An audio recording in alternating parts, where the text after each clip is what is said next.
Remote shooting is where a radio slave is going to trigger the one master in the system.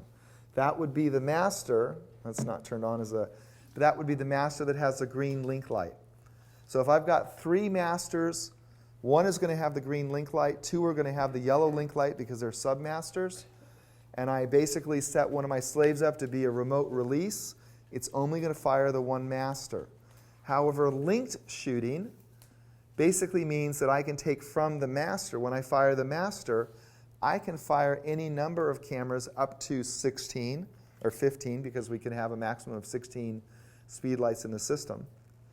So if I've got 600EX-RTs in the hot shoe of other cameras, or I've got the transmitter in the hot shoe of other cameras, I can fire them. Now if it's a 2012 model camera, the hot shoe in these cameras has two-way communication through the hot shoe. So I can just put the Speedlite or the transmitter in the hot shoe of that camera. For pre-2012 cameras, I'm going to have to take the SRN3 cord. So basically it's got a mini phone jack on one side, it's got the remote release connector on the other side, and there is a hole in this, there's a remote triggering port right here under that cover. And so that little cord just drops in there. And jumping one more. Again, you can use the transmitter or the Speedlite. So if you're going out on safari and you want to set up a camera in a spot where you don't necessarily want to sit while the lioness comes up to take her drink, you can basically, without any additional gear other than the gear you already have in your bag, except perhaps depending on your camera model, that cord or not, you can turn that Speedlite system into a remote release system. And you can program it so that either that on-camera Speedlite fires or it doesn't. And in the case of the transmitter, of course, it's just merely acting as a triggering device for the camera. Yeah? You don't have 2 cameras. Can you just have the remote, push the button, and it'll Yep. fire the camera? Yep. So basically, you just hit the remote release button on the back of your slave, and it fires away. So great question. You don't have to activate that slave through the hot shoe. All right? And I realize there's plenty more to talk about in that regard, but we're kind of going through some of the special features really, really quickly. Now, custom and personal functions. We looked at a couple already, and I'm just going to give you this reminder. There's the 600EX-RT with its dot matrix screen. There's the 580EX. They are saying the same thing. There is no way to know what FN011 means unless you have the manual or you're an uber geek. Okay?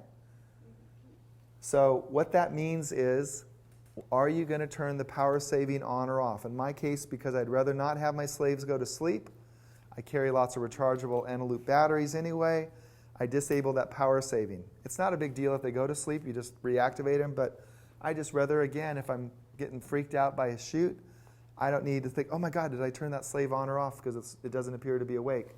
So I can do that on the camera, as I showed you, through the menu system. If I've got a 580EX, ever since I got the 580EX2, that's where I've been making those custom function changes. All right? So just that quick reminder, 2007 to 2012 cameras enable you to do that on either Speedlite through the camera's LCD. Personal functions are essentially custom functions. Personal functions are accessed. You activate the zoom custom function button, you hold it down for 3 seconds, custom functions comes up. That same exact function button now says PFN on it.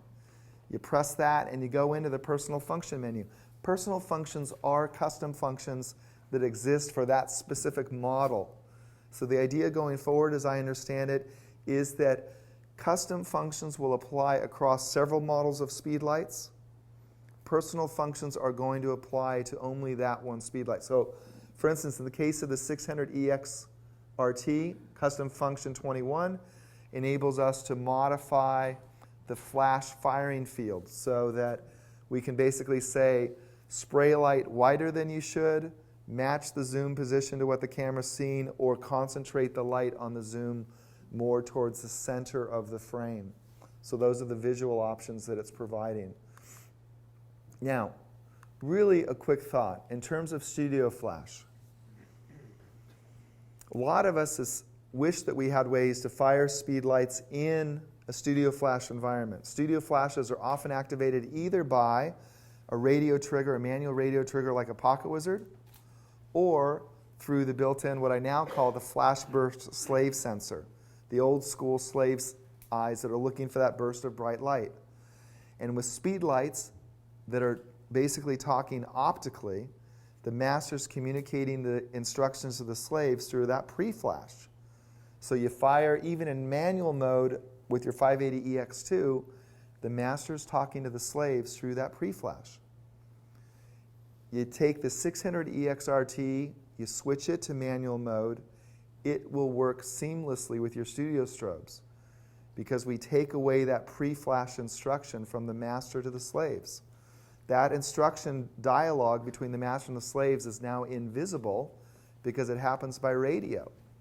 And then you basically just activate the slave eye on your studio strobe, fire your speedlights, and the studio strobes are going to follow suit. Okay? I got a question. So say if you're on location, you're using some 7Ds, you're on Pocket Wizards, there's no optical ability. Is it just proprietary? Would there be any radio ability to send it, to dial in a signal? Say you're using the speedlights as specials and stuff? Yeah. Yeah, I get where you're going in terms of, I mean, the idea, speedlights have so much potential as being small light sources that we can hide in set and saying, gosh, I'd really love. So is Canon going to work on a way for us, pros to say, oh, just give me a little device that I can plug into the, I don't know, but it would be a logical idea for somebody to do that. So Pocket Wizard's on a completely different frequency channel. They're like at 433, and we're at 2.4, so. So you need two, if you were going to use your two strobes and you had a speedlight you wanted to work, you had a 600 master or the transmitter on your camera, and your other speedlight somewhere as a hair light or some other light, then you could work them all together. Sure. So the question is, if you've got, say, a transmitter in the hot shoe, you've got a 600 out there, and the set is a small hair light, and you've got two studio packs, what's going to happen is the transmitter is going to fire the one 600 that's working as the hair light. Hopefully you've positioned the studio packs where they're going to see the flash of the hair light, and the slave eyes on the studio packs are then going to activate the studio lights. And so you've got basically, just through that Speedlite system, the ability using the slave eyes on your studio packs to control. If you go outdoors where the ambient's really bright and that slave eye is blinded, then we have to get creative with gaff or with foil or something to shade the slave eye so that it can see that flash. Okay? And forget the 580s, they don't look at all of that. Correct. So in the case of the 580s in this scenario, 580, and the 600s, it's not a matter of it being a 580, it's optical wireless versus radio wireless. Because again, in the optical wireless system, the master is sending the instructions to the slaves through a super fast coded series of flashes, the pre-flash, which the slave eyes on the studio packs are going to see. One last thing, then you just have to set your power for your strobes manually, you go over and put them on the lights, but you can set the speedlight power from. So that question is appropriate. So the studio packs virtually have always been manual power, dial them up or down, although there are some radio devices that ProPhoto makes and so on. But generally, we've always been dialing for years the power in our studio packs up or down. In the case of the Speedlite that you put up as a hair light in a hard-to-reach place, you're going to dial the power of that Speedlite up or down from either the LCD of your camera or from the LCD of the Speedlite master or the transmitter master. Okay? So we've got that remote control capability. One other quick thought, I have even pre-radio, okay, using, when I didn't have enough Pocket Wizards, I Pocket Wizarded to a Speedlite and basically jury-rigged that Speedlite as an optical trigger to studio packs. So you just have this over there firing at the studio packs so that they're going to trip. And so lots of different ways to go, but I think that the lack of pre-flash with radio is going to open up some great opportunities. And I totally get the idea of, wouldn't it be great to have that little Canon module that you plug into studio packs? So who knows? Maybe it'll happen. Maybe it'll happen. All right. Some upgrade considerations. When I first got the 600s and I read the user manual, there were some things in the user manual that immediately caused me to go out and want to see if they were true.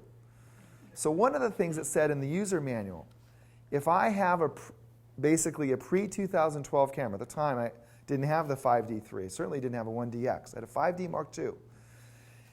It said that the radio range was going to be 100 feet, regardless of the camera that I used. I was like, okay, well, let me go see. So I get my youngest son, Tony.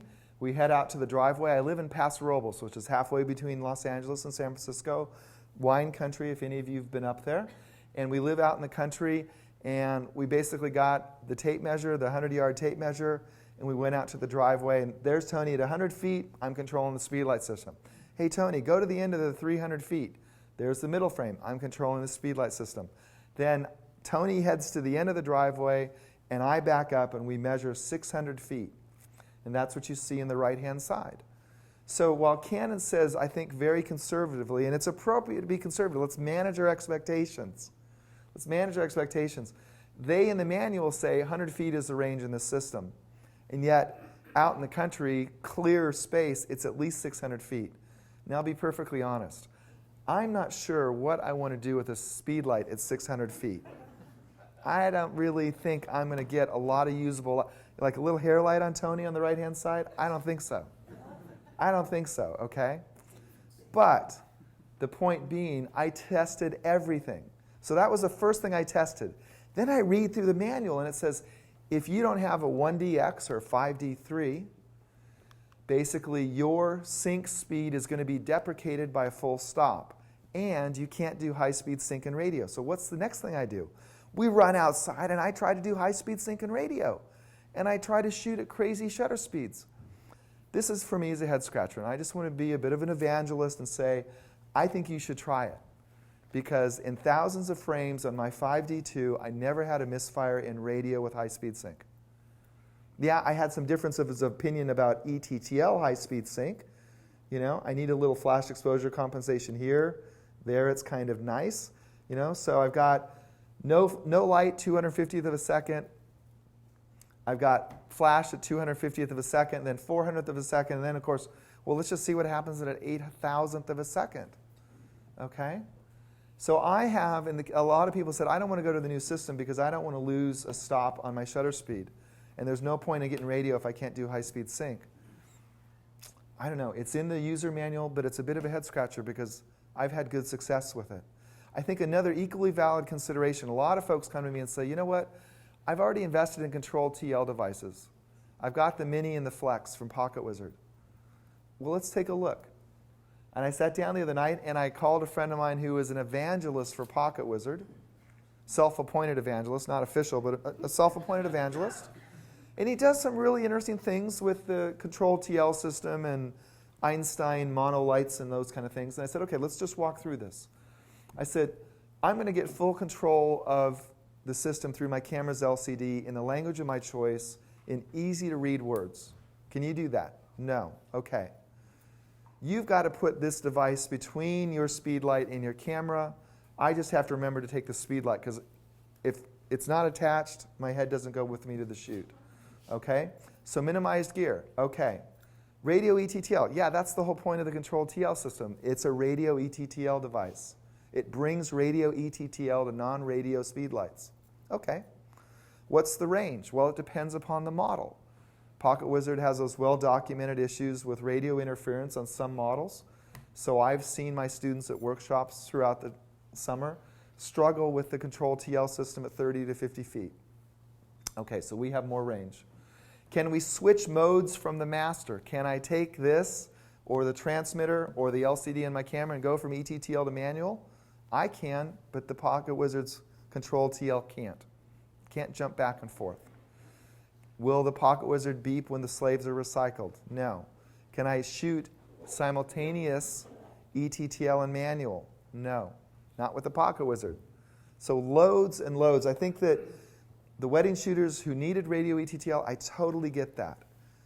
But all the wedding shooters now are saying, I'm sticking with the controlled TL because I've already paid for it. I want them to think about this. This is last night. This isn't even 24 hours old.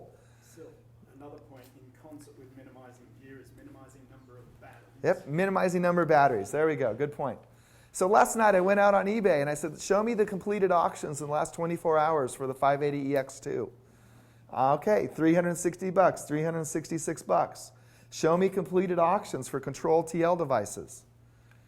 Well, I just want to point out, and then I went over to B&H and I said, what's the current price? And by the way, they have a killer deal right now. $549 for the 600EX. You got to put it in the shopping cart to see the price. But if you're looking for one, that is the lowest. I have $549. So my thought is this. When you're thinking about upgrading, I think you got to compare a couple things. You got to think about the features you're getting against the real cost of the upgrade. Because theoretically, you're going to dump your old gear in favor of the new technology. So the stepping stone, in this case, if there were no transactional costs with eBay, which there are, of course, it's like $20.